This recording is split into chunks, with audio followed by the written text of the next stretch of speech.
Hi everyone, Aaron here for Zollotech, and the iPhone 14 Pro Max has been out for just over a month, and I wanted to share my overall experience, what I think of it after using it for a month, durability, and more. And as many of you know, if you've been following me for any amount of time, I don't typically use a screen protector or use any sort of case, and this has held up really well. I haven't dropped it into anything. I rarely, if ever, drop my phone. It's extremely rare for me to do that. The only complaint maybe is with the stainless steel around the outside edge, gathering a ton of fingerprints. So that's something that you'll see from time to time on the stainless steel edge. I do wish it was more of a matte finish similar to the iPhone 14, and then they'd keep the matte back and it would make things a little more durable. I typically set it down just like this on a table, and typically I have no issues with the cameras. I haven't had any wear on them whatsoever, and the sapphire crystal is held up well despite it maybe not being the very best quality, but in general it's quite good. The screen has no scratches on it or anything like that, so it's actually holding up really well.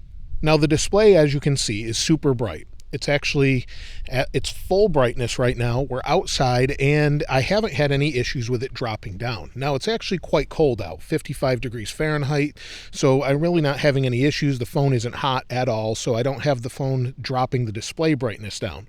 But you can see how nice and vibrant it is as we're outside recording in HDR. It just looks great, and everything seems to look a little bit better. I notice that regularly when using the phone, that I really just think, wow, this is a great display. Great viewing angles, no issues there, and incredible brightness outside. So typically in my past videos when we're outside, I have a hard time capturing the phone in full brightness because it just doesn't go bright enough. This time around, I don't have that issue at all. Now the dynamic island is something that you can't see right now, but if I open an app, let me turn the volume down here, hit play, swipe home, and you'll see music goes to the top. I find that I rarely interact with it. I think it's a nice touch. You can see what's going on up there, but I rarely interact with the dynamic island. If I hit play, you've got the little waveform there, and I do find that to be very nice, but it's something that I don't really think is incredible, but it's nice that it's there. Maybe as they add different features and things over the years, it will improve, but I think it looks good. It's just not something I would run out and buy the phone for. As we see this sort of interaction, I think it's great, but I think when I'm looking at it, that looks pretty good. I'm glad they did that, but it's not anything that I would run out and get the phone for. And I like that it sort of just disappears. Even in bright sunlight, some people have said I can just see the sensors, and you can see outside. It's very hard to see those. So you'd have to be in direct sunlight to actually have those show. Now, I'm sure many of you are wondering how battery life is. This has the always-on display, and this is what it looks like. It's currently on always-on display mode, and I actually leave it on. Not everyone does, but I leave it on, and I actually like it quite a bit. You can disable that if you want, but with that turned on, let's take a look at my battery life. So we'll go to battery here, and of course, this being a new phone, it should have 100% battery life, and it does, or battery health rather. And you'll see yesterday, I only had 2 hours and 3 minutes of screen on time, 9 hours and 10 minutes of screen idle time. Now, one of the odd things here is I'm getting through a day without a problem. So some of this either isn't accurate or it's a little bit off. I've been running betas, the regular version as well, and I've had no issues getting through the end of the day. However, typically I end up with less battery at the end of the day as compared to the 13 Pro Max. So you'll see I'm at 90% now in the morning, and it's usually about 50% when I went to bed with the 13 Pro Max. Now I'm about 30%. So that's something that I've noticed a difference. It's not as good despite it having about the same size battery as the 13 Pro Max. If I turned off the always-on display, it may improve. But in general, it will get me through a day. It may not be great for everyone, but I would just turn off that always-on display if you're not getting that sort of battery life. Now, as far as the camera, I actually really like the forward-facing camera. I think it does a great job, and it's probably the best camera on here if you just want to set your phone down and then record some footage. And here's the forward-facing camera. So with all the noise in the background, you can hear my voice a little bit, and you can see it does a great job in keeping focus with the forward-facing camera now that it has autofocus, and the front-facing camera is good enough that I can just set it down on a tripod and hit record. I'm just hand-holding this right now, and you can see what it looks like and sounds like. So it's much better than last year, and it's one of the most underrated features of the iPhone 14 series this year. This forward-facing camera is incredibly better than what we had before. So it's great that I can just put it on a tripod and use it for the intro and outro of most of my videos that you've seen since it released. So if we switch to the camera, flip it around here. You can see I'm recording with a 14 Pro Max just so I can show you what it looks like. And the overall video quality is good, but I find it to be quite over sharpened. So the video quality looks phenomenal, and the photos though is where I think it really stands out.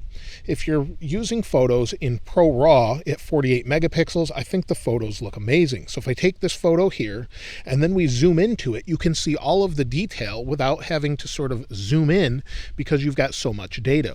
It's something I think is much better than previous years and really stands out. But the overall sharpness is definitely different in video. So if you're in video mode, whether that's HDR or not, I find it to be over sharpened. I'd like Apple to give us an option to adjust that, maybe some pro features with ProRes. And of course, one of the problems with this is using ProRes, the footage is so large that it takes forever to get it off of the phone, either using AirDrop or Lightning. So hopefully next year we have USB-C that's fast so we can offload the footage. We can do that with the new iPad Pro, but it's odd to record video with an iPad Pro. So just wanted to share the overall photos I think are great. Video is okay. But as you can see here, from recording this video, let me know what you think of the quality overall. Now, overall connectivity seems to be pretty good. You can see I have LTE here, and let's force it to 5G. Since we should have 5G in this area. So let me go into cellular and do that. You'll see I just turned on airplane mode, turned it back off. Now we have 5G UC.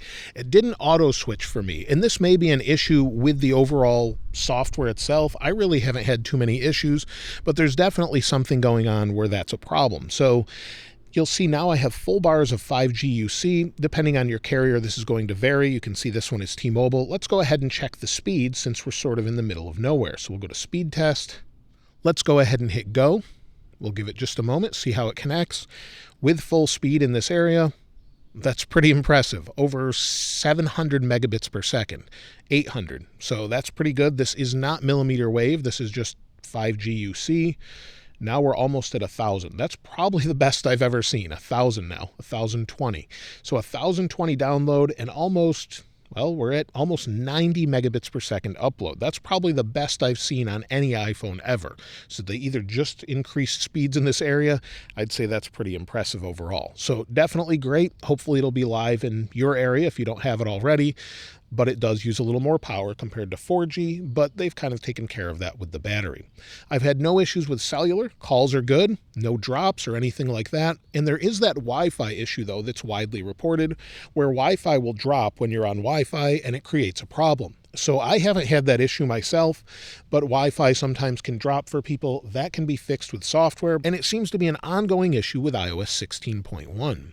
Now, iOS 16 in general seems to be good on this phone. I've really had no issues with smoothness, with the exception of, I've shown in many videos, when I swipe home, sometimes it's a bit laggy. That seems to be fixed with iOS 16.2 betas so far, but I did have quite a few lag issues with 16.1 that's hopefully resolved permanently with 16.2.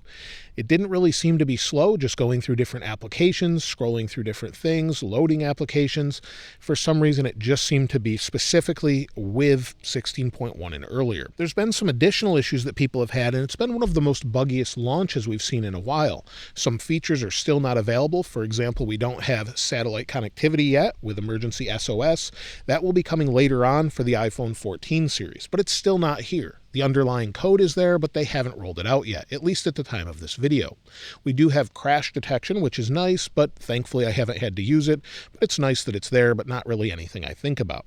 So in general, the iPhone 14 Pro Max has been one of my favorite phones. The camera bump is extremely large. It's not something that bothers me too much, as the phone seems to be pretty well weighted. And many people, I think, would probably rather opt for a little bit smaller phone with the 14 Pro instead of the Pro Max. But in general, I really like this phone. I like the thinner bezels, and the speakers and everything else I really haven't paid attention to, as I typically use this with AirPods. And I've had no issues with that, with Bluetooth connectivity as well. So I know some people have with syncing, but that could be a software update for some, or an AirPods update as well. So hopefully we see both of those soon to get things really right, and hopefully Apple focuses on that this year. But I'm really happy with the hardware. I think it's one of the best they've ever done, and the display is probably the best I've seen on any phone at this point. So I'm really impressed with it overall, but I'd love to hear what you think about it in the comments below. If you have a 14 Pro, a 14, or any of the models, let me know what you decided to go with this year.